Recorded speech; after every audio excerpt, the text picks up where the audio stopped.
ونستعينه ونستغفره ونؤمن به ونتوكل عليه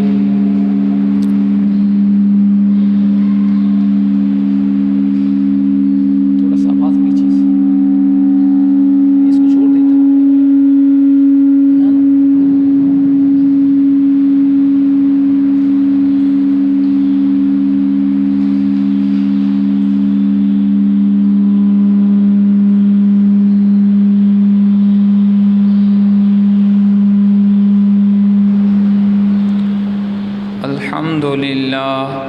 الحمد لله نحمده ونستعينه ونستغفره ونؤمن به ونتوكل عليه ونعوذ بالله من شرور أنفسنا ومن سيئات أعمالنا من يهده الله فلا مضل له ومن يضلله فلا هادي له ونشهد أن لا إله إلا الله وحده لا شريك له ونشهد أن سيدنا ومولانا وملجأنا ومأوانا سيدنا وحبيبنا وحبيب ربنا محمدا عبده ورسوله صلى الله تعالى عليه وعلى آله وأصحابه وبارك وسلم. أما بعد فأعوذ بالله من الشيطان الرجيم. بسم الله الرحمن الرحيم. إنما المؤمنون إخوة فأصلحوا بين أخويكم واتقوا الله لعلكم ترحمون. آمنت بالله صدق الله العظيم وصدق رسوله النبي الكريم الأمين ونحن على ذلك لمن الشاهدين والشاكرين والحمد لله رب العالمين. إن الله وملائكته يصلون على النبي يا أيها الذين آمنوا صلوا عليه وسلموا تسليما. درود پاک. اللهم صل على سيدنا محمد وعلى آل سيدنا محمد وبارك وسلم عليه.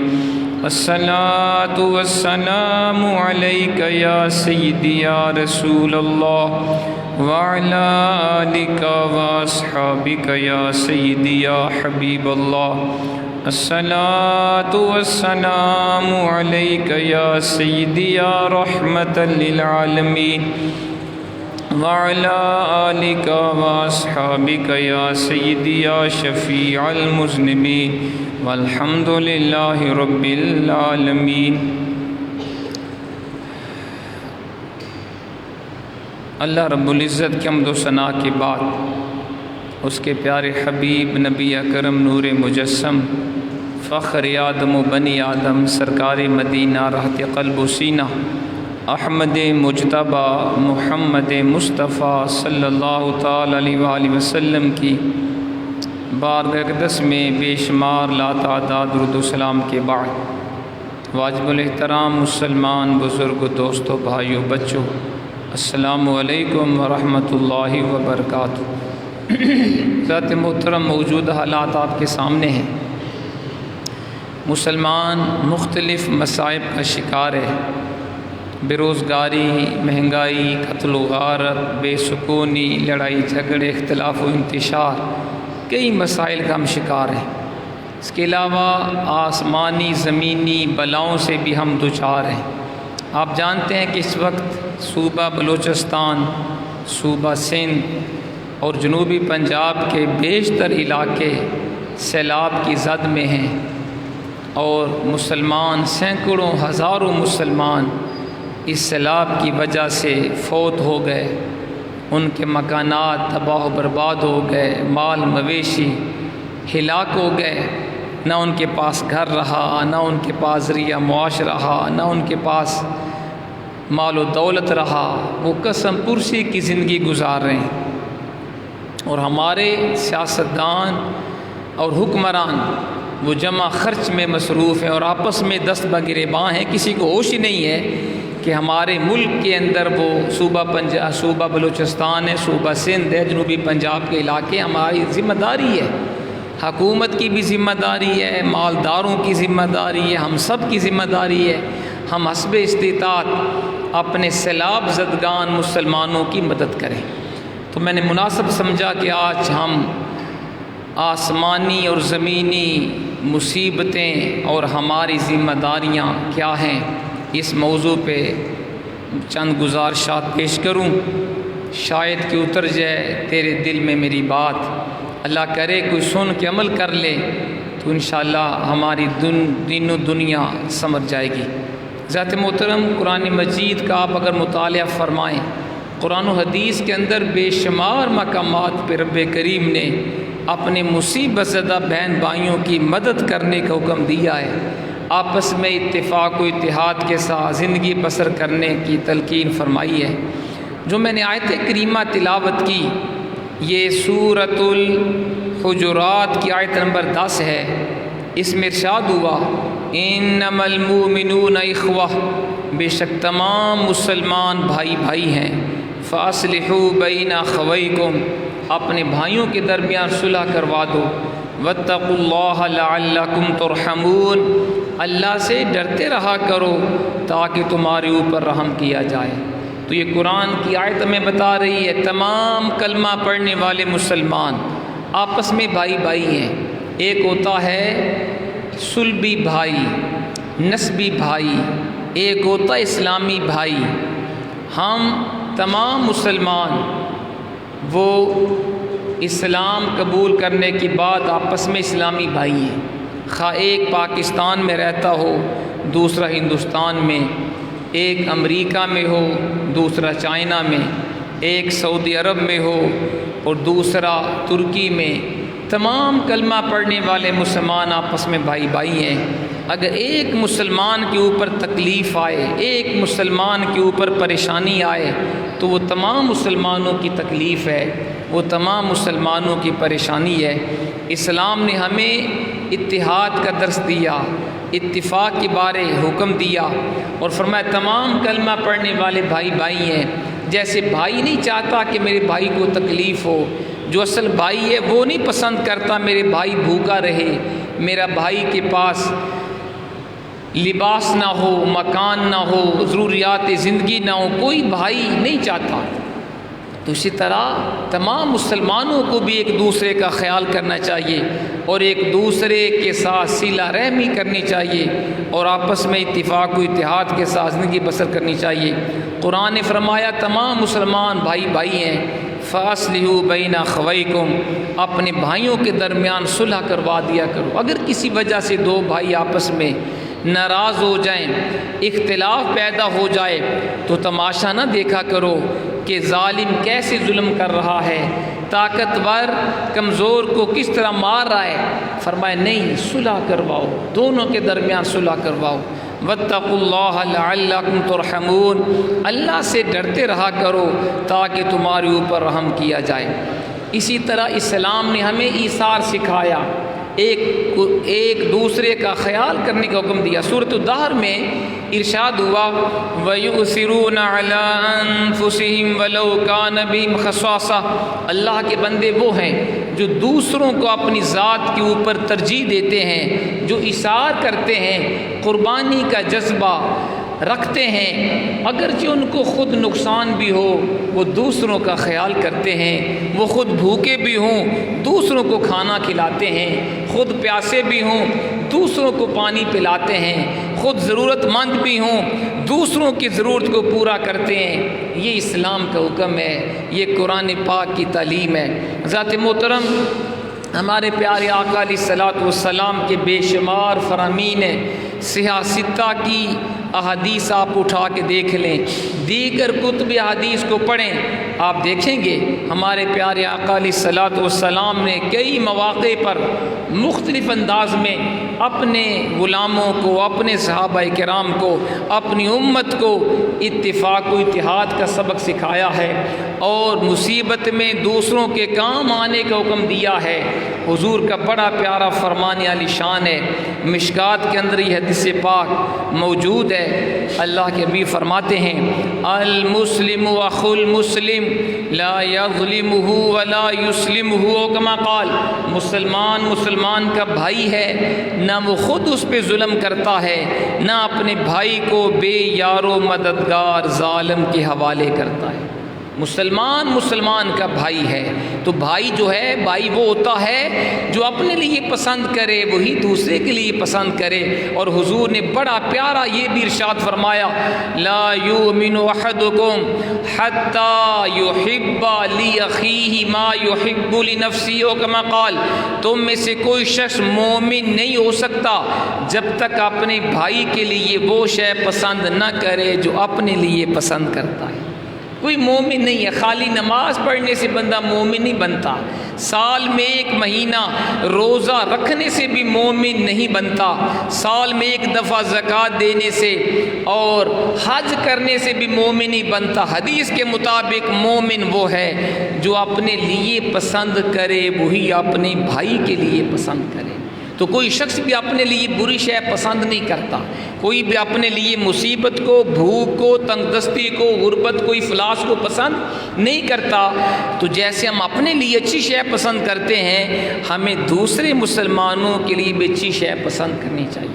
تو حضور نے فرمایا المسلم اخو المسلم، مسلمان کا بھائی ہے، لا یظلمہ، نہ وہ خود اپنے بھائی کے اوپر ظلم کرتا ہے، ولا یسلمہ، نہ اپنے بھائی کو بے یار و مددگار چھوڑ دیتا ہے۔ اگر بھائی کے اوپر مصیبت آ جائے، پریشانی آ جائے، سیلاب آ جائے، قحط آ جائے، کوئی غربت آ جائے، بیماری آ جائے، تو مسلمان بھائی وہ نہیں ہوتا جو اپنے بھائی کو بے یار و مددگار چھوڑ دے، بلکہ بھائی وہ ہوتا ہے جو اس مصیبت میں، سیلاب کے اندر، قحط کے اندر، بیماری کے اندر، غربت کے اندر اپنے بھائی کی مدد کرتا ہے اور اس کی پریشانی کو دور کرنے کی پوری کوشش کرتا ہے۔ ایک اور بڑا پیارا حضور کا ارشاد گرامی ہے، اسلام اتنا پیارا دین ہے، بندہ جب تک اپنے بھائی کی مدد کرتا رہے، جب تک بندہ اپنے بھائی کی مدد کرتا رہے، مسلمانوں کے دکھ سکھ میں شامل ہوتا رہے، اپنے بھائی کی امداد کرتا رہے، اللہ کریم اس وقت تک اپنے بندے کی مدد میں لگا رہتا ہے۔ اس سے بڑی خوش بختی کیا ہے؟ حضور کا بڑا پیارا فرمان علی شان، امام بخاری صحیح بخاری کے اندر اس حدیث کو روایت فرماتے ہیں، ہمارے پیارے آقا علیہ الصلوۃ والسلام نے فرمایا واللہ فی عون العبد ما کان العبد فی عون اخیہ، کما قال، اللہ اس بندے کی مدد میں لگ جاتا ہے جب تک بندہ اپنے بھائی کی مدد میں لگا رہتا ہے۔ اللہ تعالیٰ اس بندے کی مدد میں لگ جاتا ہے جب تک بندہ اپنے بھائی کی مدد میں لگا رہے۔ مطلب یہ ہے بندہ جب تک اپنے مسلمان بھائی کی امداد کرتا رہے، مصیبت میں، پریشانی میں، بیماری میں، غربت میں اس کا ہاتھ بٹاتا رہے، اس کی مدد کرتا رہے، اللہ اس بندے کی مدد فرماتا رہتا ہے۔ اور جس کی مدد رب کریم فرمائے، جس کا مددگار پروردگار ہو جائے، پھر اسے کوئی پریشانی نہیں ہو سکتی، کوئی بندہ اسے ذلیل رسوا نہیں کر سکتا۔ حضور کے ایک اور بڑا پیارا فرمان علی شان سن لیجئے، عن سیدنا ابی ہریرہ رضی اللہ عنہ قال قال رسول اللہ علیہ الصلوۃ والسلام من فرج عن مسلم کربۃ من کرب الدنیا فرج اللہ عنہ کربۃ من کرب الآخرہ۔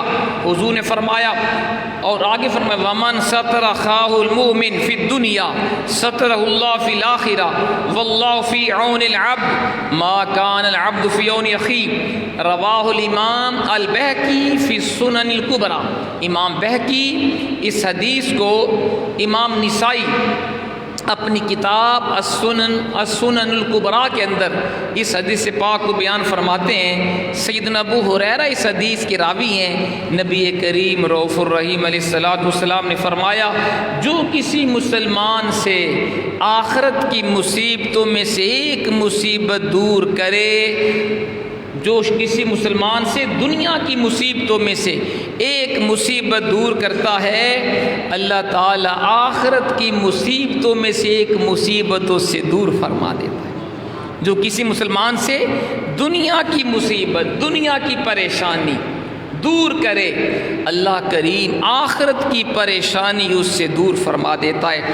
اور آگے حضور نے فرمایا وَمَن سَتَرَ أَخَاهُ الْمُؤْمِنَ فِي الدُّنْيَا سَتَرَهُ اللَّهُ فِي الْآخِرَةِ، جو دنیا میں کسی مسلمان کی پردہ پوشی کرے، کسی مسلمان کے عیب کو چھپا دے، اللہ کریم آخرت میں اس کے عیب کو چھپا دیتا ہے۔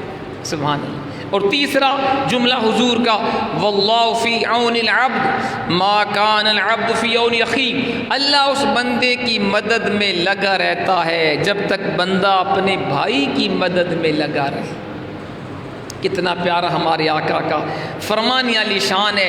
اس سے پتہ چلا جو شخص کسی مسلمان بہن بھائی رشتہ دار ہمسایہ کوئی کلمہ پڑھنے والا مسلمان ہو، دنیا کے کسی کونے میں کسی شہر میں بستا ہو، جو کسی مسلمان کی دنیا کی کوئی مصیبت دور کرے، پریشانی دور کرے، حاجت پوری کرے، اللہ آخرت کی مصیبتوں میں سے ایک مصیبت اس کی دور فرما دیتا ہے۔ اور جو اپنے بھائی کی عیبوں کو چھپائے، کوئی شخص بھی ہر عیب سے پاک نہیں ہوتا، کوئی شخص بھی گناہوں سے محفوظ نہیں، انبیاء کرام کے علاوہ ہر بندے کے اندر عیوب ہیں، خامیاں ہوتی ہیں، کمیاں ہوتی ہیں۔ جو اپنے مسلمان بھائی کے عیب کو چھپا دے، سب کے سامنے اسے ذلیل نہ کرے، پردہ پوشی کرے، اللہ قیامت کے دن اس کے عیب کو چھپا دے گا۔ پھر فرمایا حضور نے جو کسی مسلمان بھائی بہن کی مدد میں لگ جائے، اللہ کریم اس کی مدد میں لگ جاتا ہے۔ یہ اسلام ہے۔ یہ اسلام نے ہمیں ایک دوسرے کا دکھ سکھ میں شامل ہونے، ایک دوسرے کی مشکل حالات میں مدد کرنے کا اسلام نے ہمیں اس طرح حکم دیا ہے۔ ایک اور سنے حضور کا بڑا پیارا فرمان علی شان، آپ نے فرمایا من فرج عن مومن کربتن جعل اللہ تعالی له یوم القیامت شعبتین من نور علی الصراط یستدی بدوئہما عالم لا یحصیہم الا رب العزہ، رواہ الامام الطبرانی فی المعجم الاوسط۔ امام طبرانی المعجم الاوسط کے اندر اس حدیث پاک کو بیان فرماتے ہیں، حضور نے فرمایا جو کسی مسلمان سے ایک مصیبت دور کرے، اللہ کریم قیامت کے دن اس کے لیے پل صراط کے اوپر نور کے 2 شعبے قائم فرمائے گا۔ جو کسی مسلمان سے ایک مصیبت دور کرے، اللہ کریم پل صراط کے اوپر، پل صراط پر نور کے 2 شعبے پیدا فرما دے گا، جن کی روشنی سے پورا جہان منور ہوگا، اور وہ اتنے نور کے شعبے ہوں گے، ان کی نورانیت کو رب العزت کے سوا کوئی شمار نہیں کر سکتا۔ تو آپ اندازہ لگا سکتے ہیں کسی مسلمان کے دکھ میں شامل ہونا، کسی کی مشکل وقت میں مدد کرنا، دستگیری کرنا، پریشانی کو دور کرنا، اس کی کتنی شان ہے کہ پل صراط جو بال سے زیادہ باریک ہوگا اور تلوار سے زیادہ تیز ہوگا، جس میں سے ہر کسی نے گزرنا ہے۔ وَإِن مِّنكُمْ إِلَّا وَارِدُهَا كَانَ عَلَى رَبِّكَ حَتْمًا مَّقْضِيًّا، قرآن کہتا ہے یہ فرض ہے، یہ ضروری ہے، تم میں سے ہر شخص نے پل صراط کے اوپر سے گزرنا ہے۔ تو وہ کیسا ہوگا جی پل صراط؟ بال سے زیادہ باریک، تلوار سے زیادہ تیز، لیکن جو اللہ کے نیک بندے ہیں ان کے لیے وہ کشادہ راستہ بن جائے گا۔ گناہگار کے لیے وہ بال سے زیادہ تیز ہوگا، بال سے زیادہ باریک ہوگا، تلوار سے زیادہ تیز ہوگا، ان کے لیے گزرنا بہت مشکل ہوگا۔ لیکن جو اللہ کے نیک بندے ہوں گے، نماز 5 گانا ادا کرنے والے، تلاوت قرآن کرنے والے، رزق حلال کمانے والے، مسلمانوں کی مدد کرنے والے، پریشان حالوں کی پریشانیوں کو دور کرنے والے، ان کے لیے وہ کشادہ راستہ بن جائے گا۔ تو جو کسی مسلمان کی مصیبت کو دور کرے، اللہ اس کے لیے پل صراط کے اوپر نور قائم فرما دے گا، اور وہ آسانی سے پل صراط کو پار کر کے جنت میں داخل ہو جائے گا۔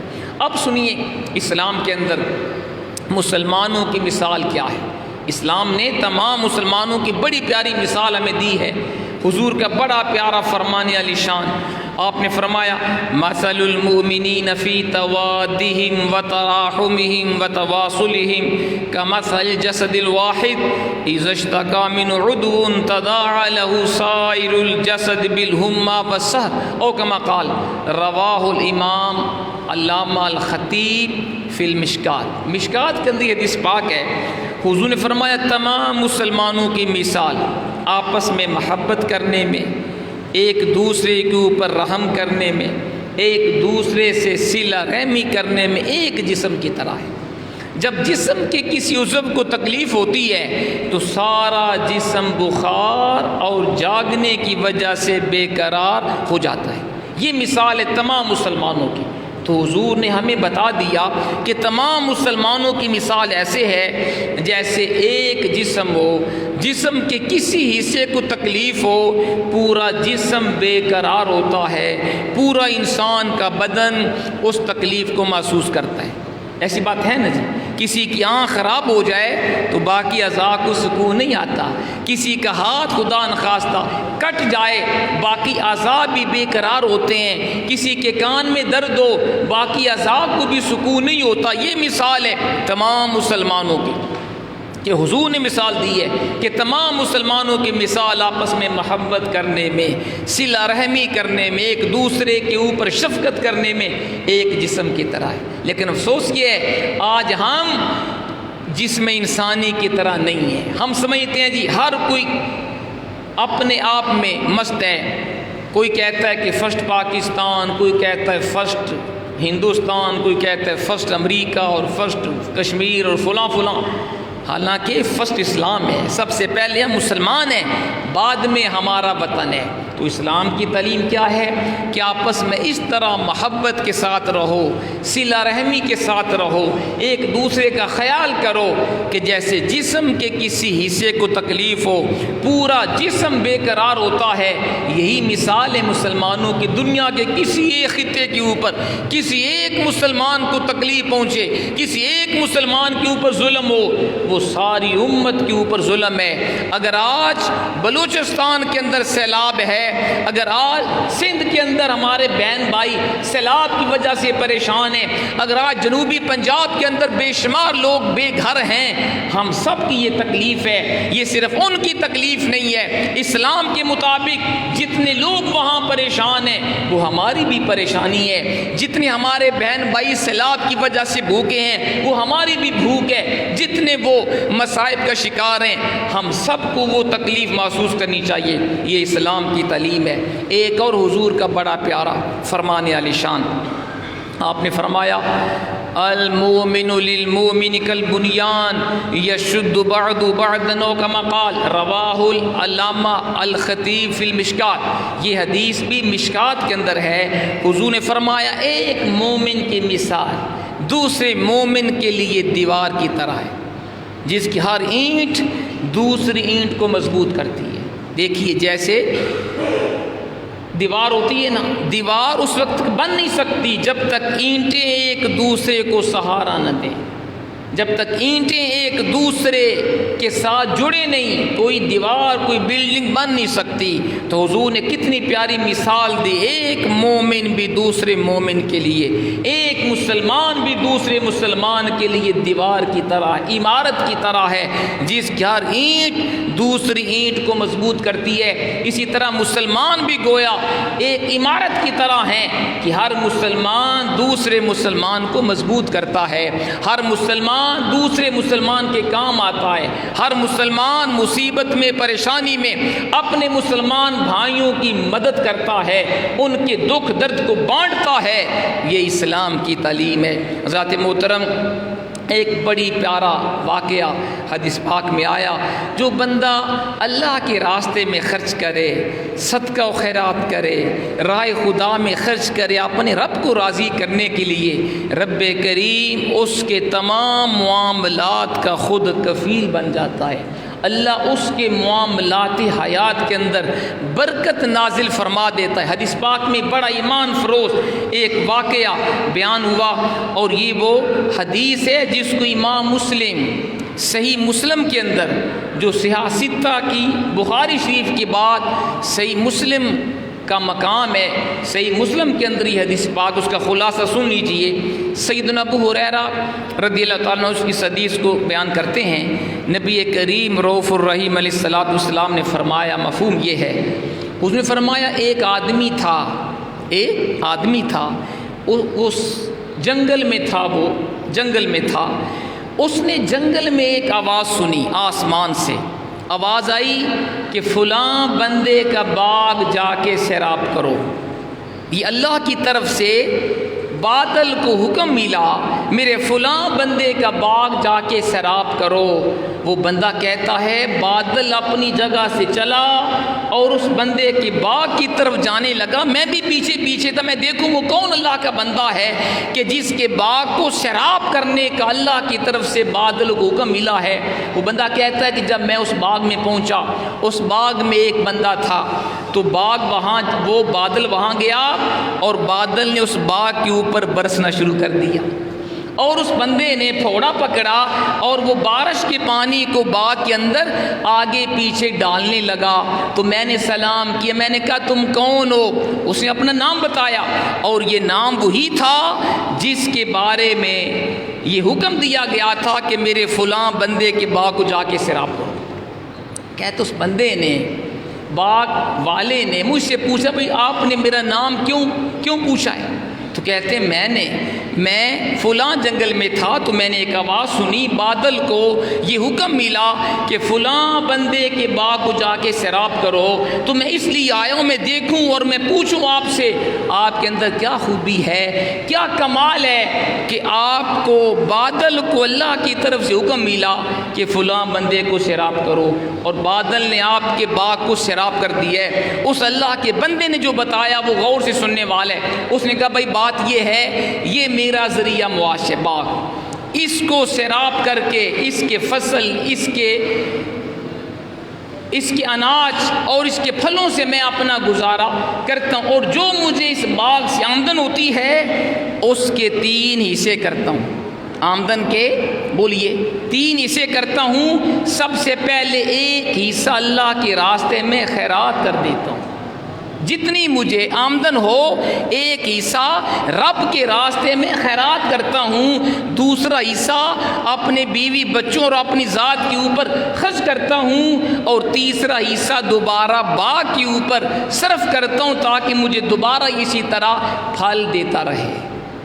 تو یہ اس سے پتہ چلا اگر بندہ اپنی آمدن میں سے، رزق حلال میں سے اگر ایک حصہ اللہ کے راستے میں خیرات کرتا رہے، رائے خدا میں دیتا رہے، اللہ اس کے کاروبار کے اندر اللہ مزید برکت پیدا فرما دیتا ہے، رب کریم اس کو زیادہ عطا فرماتا ہے، اور اس کے کاموں کا اللہ خود کفیل بن جاتا ہے جو رائے خدا میں خرچ کرتا ہے۔ اور قرآن نے بھی کہا ہے کہ زندگی میں خرچ کر لو ورنہ مرنے کے وقت تم افسوس کرو گے، افسوس میں نے اپنی زندگی میں نیک کاموں میں اپنا مال خرچ کیا ہوتا۔ قرآن میں ارشاد ہوا سورۃ المنافقون میں، وَأَنفِقُوا مِمَّا رَزَقْنَاكُم مِّن قَبْلِ أَن يَأْتِيَ أَحَدَكُمُ الْمَوْتُ فَيَقُولَ رَبِّ لَوْلَا أَخَّرْتَنِي إِلَىٰ أَجَلٍ قَرِيبٍ فَأَصَّدَّقَ وَأَكُن مِّنَ الصَّالِحِينَ۔ فرمایا خرچ کرو جو ہم نے تمہیں رزق دیا، ہمارے دیے ہوئے رزق میں سے خرچ کرو، اس سے پہلے کہ تمہیں موت آ جائے، پھر تم میں سے کوئی کہے کاش مجھے وقت دیا جاتا تاکہ میں اللہ کے راستے میں خرچ کر لیتا، صدقہ دے لیتا اور میں نیک بن جاتا، لیکن جب موت کا وقت آ جائے پھر مہلت نہیں ملتی۔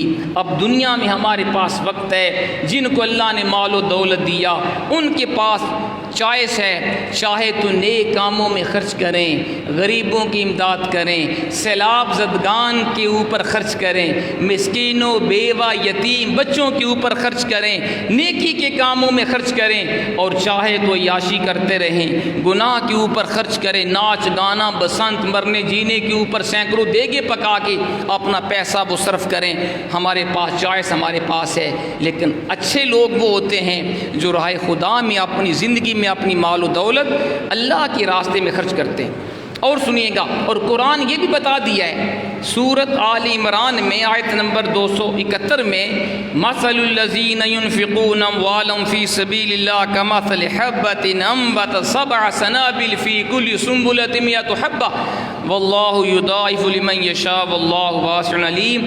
ان لوگوں کی مثال جو اپنا مال راہ خدا میں خرچ کرتے ہیں گندم کے دانے کی طرح۔ دیکھیے قرآن کتنی پیاری مثال دے رہا ہے، وہ لوگ جو اپنا مال اللہ کے راستے میں خرچ کرتے ہیں ان کی مثال گندم کے دانے کی طرح ہے۔ جیسے گندم کا ایک دانہ ہوتا ہے، اس کے اوپر ایک سٹا لگتا ہے اور ایک دانے کے اوپر 7 سٹے ہوتے ہیں، ہر سٹے کے اندر 100 دانہ ہو تو 700 دانے بن جاتے ہیں۔ تو قرآن کا جو اللہ کے راستے میں 1 روپیہ اخلاص کے ساتھ راہ خدا میں خرچ کرے گا، اللہ کریم کم سے کم 700 روپے کا ثواب عطا فرمائے گا۔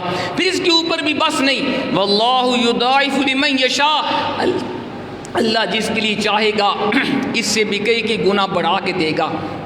یعنی جتنا خرچ کرنے میں زیادہ اخلاص ہوگا، زیادہ بندہ ذوق و شوق کے ساتھ نیکی کے کاموں میں خرچ کرے گا، اللہ اس کی نیت کے مطابق اسے 700 گنا سے بھی کئی گنا بڑھا کے ثواب دے گا۔ یہ قرآن ہے۔ ذات محترم، اللہ کے راستے میں خرچ کرنے سے عمر میں برکت ہوتی ہے، انسان بری موت سے بچتا ہے، انسان غربت اس کی دور ہوتی ہے۔ اللہ کے راستے میں خرچ کرنے سے حضور کا بڑا پیارا فرمان علی شان سن لیجئے۔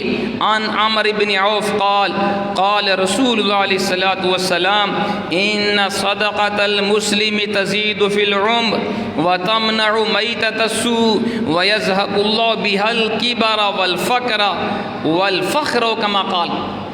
امام طبرانی المعجم الکبیر کے اندر اس حدیث پاک کو بیان کرتے ہیں، حضور نے فرمایا بے شک مسلمان کا صدقہ و خیرات کرنا عمر کو زیادہ کر دیتا ہے۔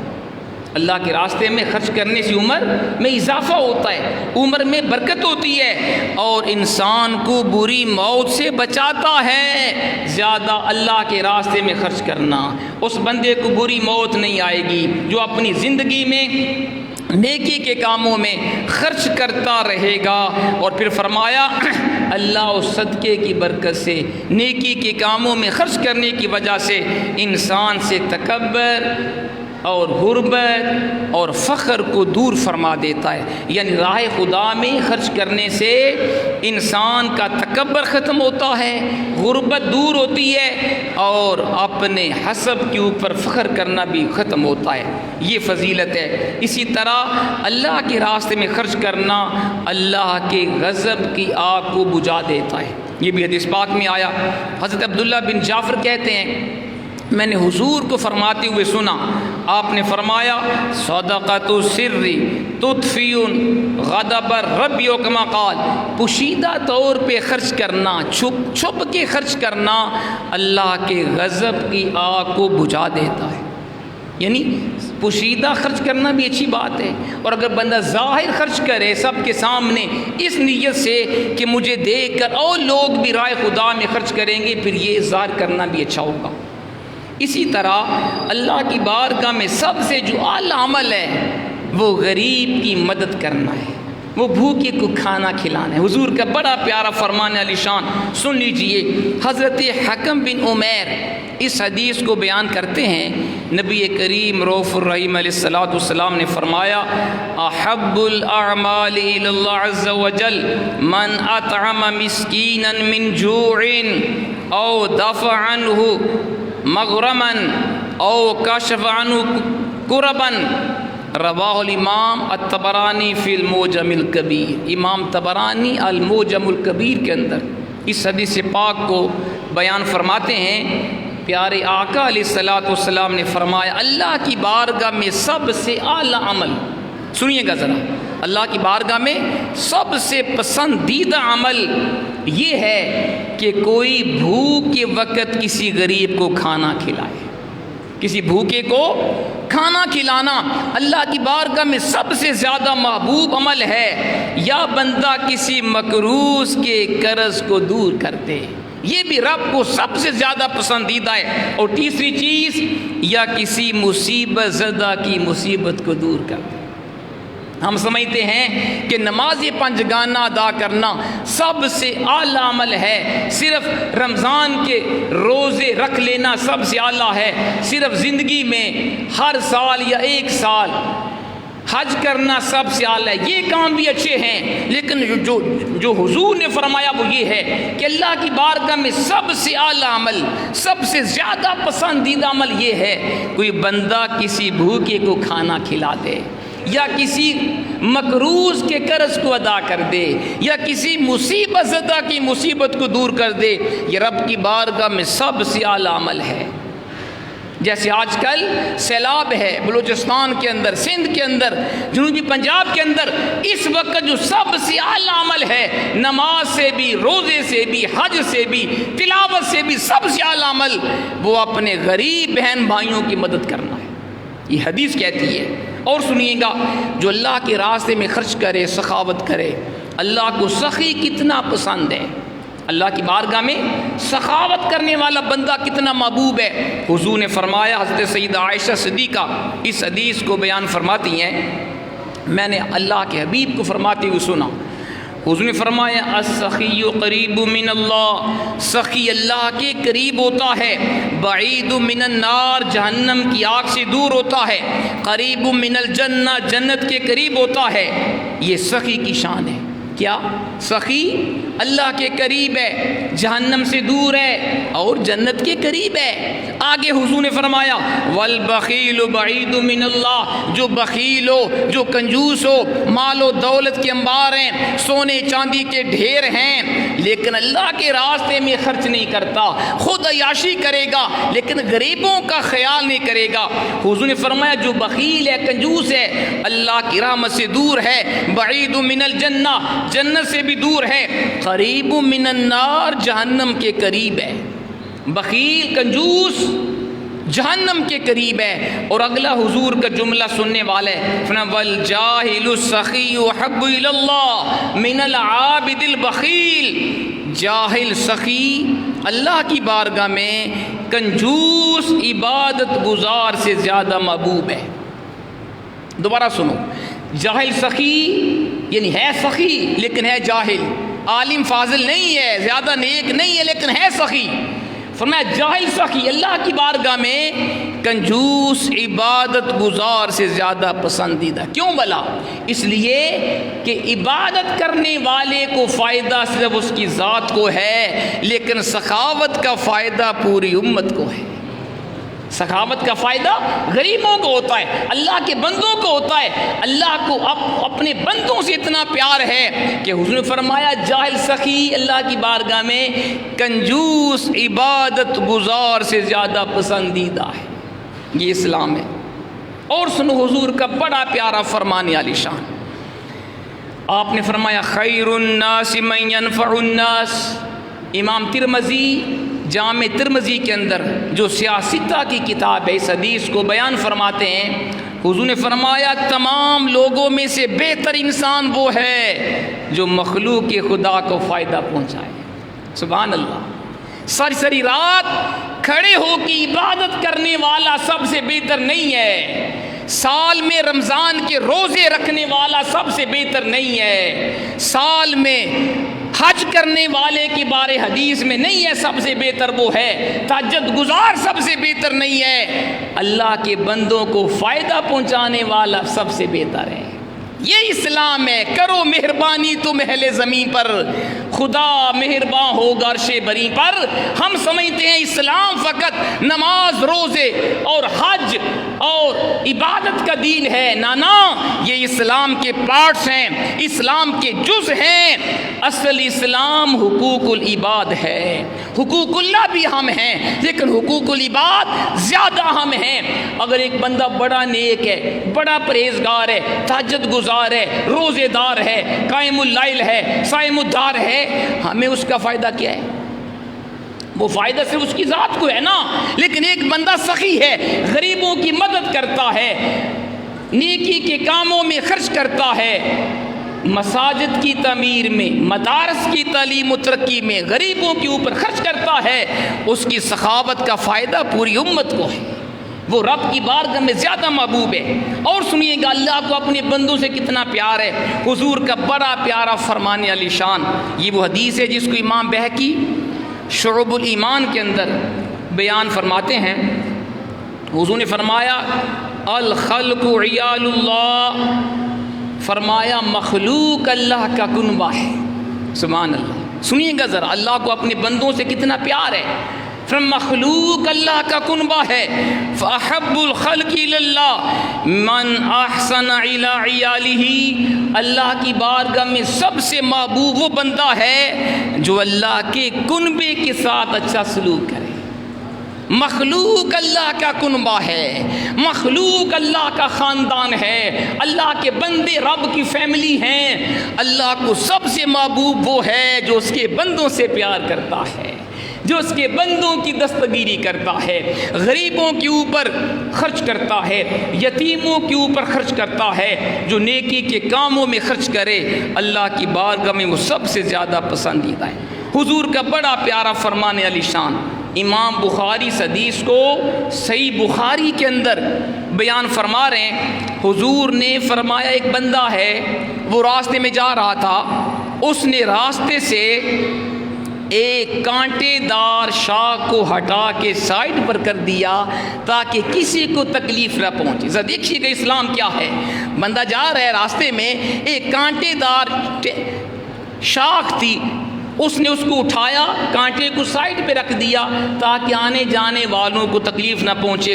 حضور نے فرمایا اللہ نے اس بندے کی قدر افزائی کی، اتنی قدر کی، فغفر لہو، اللہ نے اپنے بندے کی بخشش فرما دی۔ نماز کا ذکر نہیں ہے، روزے کا ذکر نہیں ہے، اس کے نیک عمل کا ذکر نہیں، ذکر صرف یہ آیا اس نے کانٹے دار ٹہنی اٹھا کے سائڈ پر کر دی، آنے جانے والے کو تکلیف نہ ہو۔ رب کو اتنی عطا پسند ہے، اس کی بخشش ہو گئی۔ مجھے بتائیے نا، اگر راستے سے کانٹا سائڈ پر کرنے سے اللہ بخش دیتا ہے تو جو اس وقت بلوچستان کے اندر، سندھ کے اندر، جنوبی پنجاب کے اندر ہمارے بہن بھائی سیلاب زدگان ہیں، جن کے مکان تباہ ہو گئے، جن کے مال مویشی ہلاک ہو گئے، جن کے گھر تباہ ہو گئے، جن کے کئی بچے، کئیوں کی بیویاں، رشتہ دار فوت ہو گئے، ان غریبوں کی مدد کرنے سے اللہ ہماری بخشش کیوں نہیں فرمائے گا؟ کیوں جی بتائیے مجھے نا، اگر راستے سے کانٹے دار ٹہنی اور سائڈ پہ کرنے سے اللہ بخش دیتا ہے کہ میرے بندوں کو تکلیف نہ ہو، تو جو اس وقت صورتحال ہے بلوچستان کے اندر، سندھ کے اندر اور جنوبی پنجاب کے اندر، وہ لوگ اتنے قسم پرسی کے عالم میں، اگر آپ نے ویڈیو کلپ دیکھے ہوں تو دل خون کی آنسو روتا ہے۔ مکان بھی تباہ ہو گئے، مال مویشی بھی تباہ ہو گئے، کئیوں کی جانیں ضائع ہو گئی، کوئی پرسانی حال نہیں ہے۔ تو اس وقت سب سے بڑی نیکی یہ ہے ان غریبوں کی مدد کی جائے۔ اور سنیے گا اسلام کیا ہے، اسلام کے اندر حضور کا بڑا پیارا فرمان علی شان، اور یہ حدیث بھی صحیح بخاری سے آپ کو سنا رہا ہوں۔ حدیث کی سب سے اتھینٹک کتاب صحیح بخاری ہے۔ حضور نے ایک بندے کا ذکر کیا، فرمایا ایک بندہ تھا سفر پہ، وہ جا رہا تھا، اسے پیاس لگی، راستے میں کنواں آیا، اس نے کنویں سے ڈول سے پانی نکالا، پانی پیا، اور ساتھ اس نے دیکھا کہ کتا پیاس کی شدت کی وجہ سے مٹی چاٹ رہا تھا۔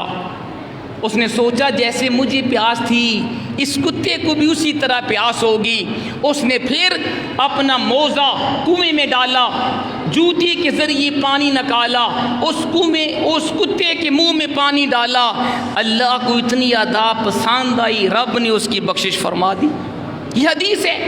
اور دوسری جو حدیث ہے اس میں حضور نے ایک فحش عورت کا ذکر کیا، ایک عورت تھی بد کردار، گناہگار، گناہ کرنے والی، جس کی زندگی گناہوں میں ڈوب گئی۔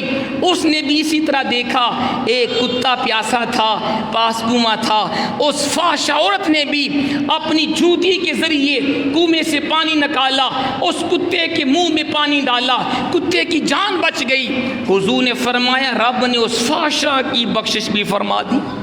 یہ اسلام ہے۔ اسلام کے اندر چھوٹے چھوٹے عمل اللہ کو اتنے پسند ہیں، اگر کتے کی جان بچانے سے اللہ بخشش فرما دیتا ہے تو جو آج ہمارے مسلمان بہن بھائی بلوچستان میں ہیں اور سندھ کے اندر ہیں اور جنوبی پنجاب میں وہ قسم پرسی اور کھلے آسمان تلے زندگی بسر کر رہے ہیں، نہ کھانا ہے، نہ پانی ہے، نہ مکان ہے، نہ ذریعہ معاش ہے، ان کی مدد کرنا سب سے بڑی نیکی ہے۔ لیکن افسوس یہ ہے، ہمیں سب سے زیادہ افسوس اپنے سیاستدانوں پہ ہے، اپنے حکمرانوں پہ ہے، جو جمع خرچ تو بڑا کرتے ہیں، اپنے آپ کو خادم اعلیٰ اور خادم پنجاب تو کہتے ہیں، لیکن کوئی وزیر، کوئی ایم پی اے، کوئی ایم این اے وہاں جا کے کسی نے عملی طور پہ ان غریبوں کی مدد نہیں کی۔ ذات محترم، ان ظالموں سے سب سے کڑا حساب ہوگا۔ یہ ریاست مدینہ کی بات کرتے ہیں، ریاست مدینہ والے کون تھے؟ سیدنا فاروق اعظم نے فرمایا، جنہوں نے 36 لاکھ یا 22 لاکھ مربع میل پہ جنہوں نے حکومت کی ہے، سندھ فاروق اعظم فرمایا کرتے تھے، اگر میری حکومت میں نہر فرات کے کنارے ایک کتا بھی پیاسا مر گیا، مجھے ڈر ہے اللہ مجھ سے قیامت کو پوچھے گا۔ یہ راست مدینہ کے والی تھے جن کو اپنی وسیع گورنمنٹ کے اندر ایک کتے کا پیاسا مرنا گوارا نہ تھا۔ کتے کی پیاسا مرنے پہ وہ اللہ کی بارگاہ میں اپنے آپ کو جواب دہ سمجھتے تھے۔ اور آج ہماری گورنمنٹ کہاں ہیں اور مختلف سیاسی پارٹیاں کہاں ہیں جنہوں نے عوام سے ووٹ لیے، ووٹ کے لیے تو گھر گھر جاتے ہیں، آج غریبوں کی مدد کرنے وہاں کیوں نہیں جا رہے؟ سب سے بڑا حساب ان سے ہوگا، اور ہم سب بھی اللہ کی بارگاہ میں جواب دیں۔ ہم سب کے اوپر بھی فرض ہے، ہم بھی اپنے حسب طاقت جتنا رب نے ہمیں دیا ہے، ہم مال کی صورت میں، نقدی کی صورت میں، راشن کی صورت میں، مختلف انداز میں ہم اپنے سیلاب زدگان بہن بھائیوں کی مدد کریں۔